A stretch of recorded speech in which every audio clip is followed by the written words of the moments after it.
On their wedding night, the woman discovered something shocking. Her husband would rather march around the room like a soldier than consummate their marriage. In a desperate move, she grabbed a knife from nearby and right in front of him slashed her palm open.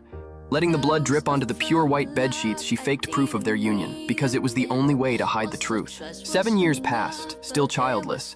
Lisa was under growing pressure. The Empress was running out of patience and warned that if she didn't get pregnant soon, she'd be thrown into prison. Left with no choice, Lisa finally confessed the truth. She and her husband had never been intimate. The Empress was stunned. She even began to suspect that Peter might not be interested in women. But the royal physician offered another explanation. Peter might be physically incapable, possibly due to a condition like phimosis.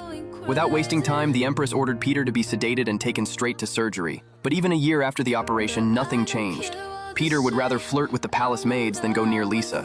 Even when she caught him red-handed, he showed no guilt, just a careless, indifferent attitude. That was the moment Lisa gave up on him completely. And the Empress? She'd finally had enough too. She summoned a handsome duke to the palace and tasked him with helping Lisa conceive.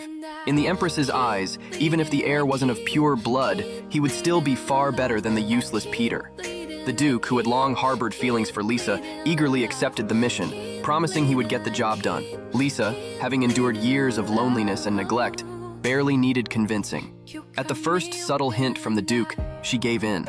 The two of them wasted no time, rushing to a secluded wooden inn outside the palace.